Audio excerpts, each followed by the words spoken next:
Now, you know, all of these parties, when they have their conventions, we all know that it's not really about anything serious. It's just about the feels, the vibe, and we know that the vibe has got them to a place where maybe they're winning, but on the issues, which remain things like the economy and immigration, that ain't budging, no matter what has happened with the froth and bubble of it all. And she made a massive strategic mistake on Friday when she came out with what was allegedly economic policy. But, you know, the establishment people of the New York Times and the Washington Post went, yeah, this is garbage, let alone people who know even more about it who say, yeah, this is garbage. And then in one of the, you know, I think grand total of 10 minutes where she's been off the teleprompter, she says, oh, it'll just all pay for itself. I reckon that if people were sitting and waiting for the wobble of has she changed from what she was, we have seen no. And in the period of time after the advertorial to the debate, she's in a world of trouble when it's talking about the number one issue. The economy, right. She got panned from the left and the right on what was universally decried as gimmicks, a gimmicky speech on Friday about how she, with the hand of the federal government, is going to single-handedly change prices at the grocery store. Meanwhile, the grocers generally have a 1% profit margin. How is she going to stop them from their price gouging, make them operate at a loss? That's not what's going to happen. Her inflation is what's caused increased prices at the grocery store and the gas pump. And she's trying to dodge it by saying it's these evil corporate greedy people who are trying to exploit the poor working class. That's not what happened. They spent too much.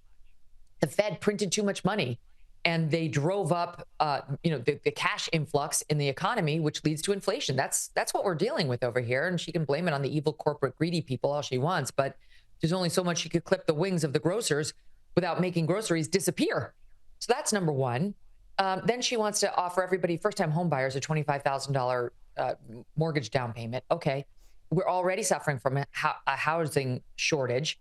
And, I said this on my show yesterday, you give everybody who's buying a house for a first time $25,000 to buy a house, you know what's going to happen? Every seller is going to increase the price of the house by $25,000. That's how it's going to go. That's what happened on the college campuses.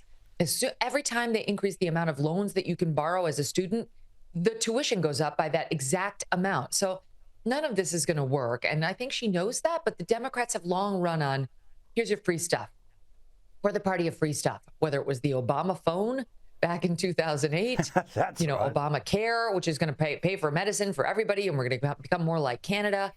To her now with these nonsense proposals that when, as you point out, she was pressed on how she's going to pay for, because we're already, $35 trillion in debt. Oof. She just said, you just wait to see the return on investment. You just wait until like your kids grow up and they're somehow more productive. So it's like, wow, we're really going to play the long game, because right now those same kids are saddled with this 35 trillion and no one knows how they're going to repay it. This is the bit where somebody is going to clip this on the internet. So I apologise, Megyn, that you're in the split screen here.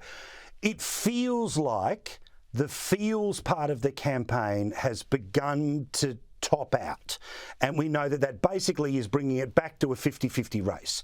Truth is, in 2020, where Biden ended up with more than 300 electoral votes, he was winning states by only tens of thousands of people, as Trump did in 2016. The reality of the American electorate is that it is very, very tight. Are you starting to get the same feeling that we're just, rather than the guaranteed win of Trump versus Biden, we're back to the traditional red versus blue, and it's a very tight line? I am. And I'm also seeing the cracks in each foundation. You're pointing out that she went off script a time or two and it was disastrous. She was terrible. But I don't think that the Democrats are going to be persuaded by one big fall. She's going to say one really stupid thing and they're going to turn on her, because they already would have turned on her. There's so many stupid things to choose from. If you were that kind of voter, you already would not be in Kamala's camp. But I do think, if you're talking about those critical swing state voters, the ones you just mentioned, the tens of thousands, net, if she keeps speaking, they're going to be reminded that she is not a smart person. I don't care. I'm not trying to be ad hominem.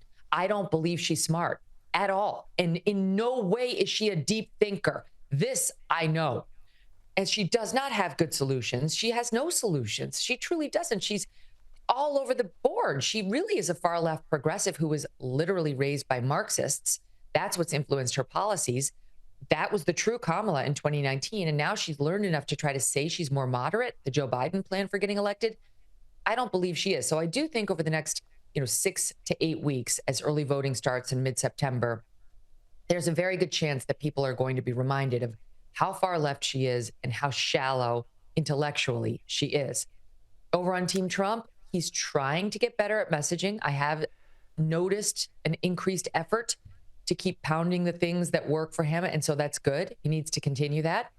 And he needs to still be more message disciplined.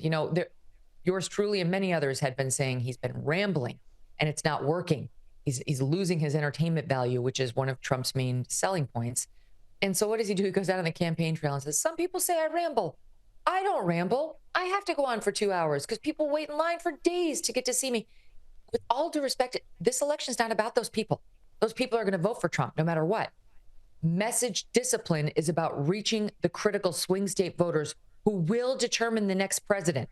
So I like these people who go to these rallies. I know a lot of these people, but these people cannot have their wishes and desires to see Trump perform sated at the expense of the White House.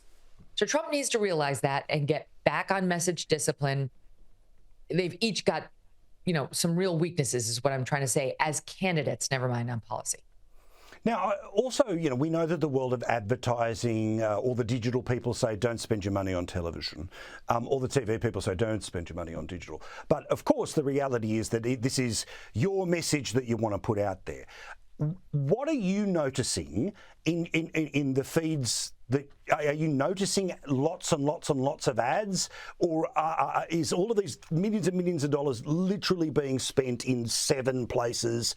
Or is there some sort of carpet bombing that the average American is getting? Because clearly that's how they're able to move things without the difficulty of the candidate either not being able to ad-lib or talking about how they're better looking than the other one. It's amazing. Her ads are everywhere. Good luck going on the internet without seeing a Kamala Harris ad. I mean, they're everywhere. Every single video I click on, there she is. For the first time, I saw one for Trump yesterday. The first time. I don't understand why that wouldn't be in my feed, but it hasn't been. And I have to be honest, it was also long and rambling. It was the weirdest ad. It was just like Trump extemporaneously speaking.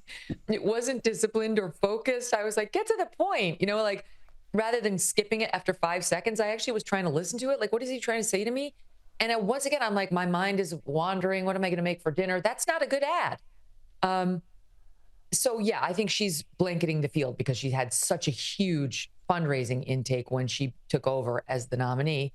And Trump's got money too, but I don't think they're spending it on YouTube ads to the extent she is, at least. Now, in the critical swing states, I'm sure they are carpet bombing. I mean, sure, if my mother-in-law lives in Pennsylvania and my husband's from Pennsylvania, you can't go 2 steps there without getting bombarded with another ad.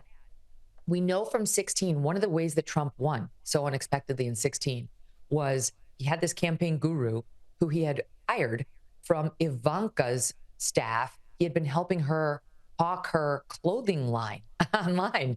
And they're like, who can do digital? Oh, that guy. Okay, bring him on. And one of the things that he did that was really critical to Trump's win in 2016 was he started to look at the Trump merch sales and where they were going off the hook. And he realized there were these pockets of communities that really loved Trump that really hadn't been getting a lot of attention by the traditional electoral, experts who run these campaigns. And it turned out to be those forgotten voters, those people who never voted before, the working class who are like, screw the system. It hates both parties hate us. I don't vote. And they started flooding those areas with advertising. And that's one of the ways that Trump won, by getting those people off their couches into the polls. And so I can only hope they've fired that guy since then, that now they're doing the same. And so it wouldn't be particularly surprising that, yours truly sitting at the Jersey Shore, or when I'm home in Connecticut, neither state is in contention, wouldn't be getting messages from them. But the people who are actually going to make the difference in this election are.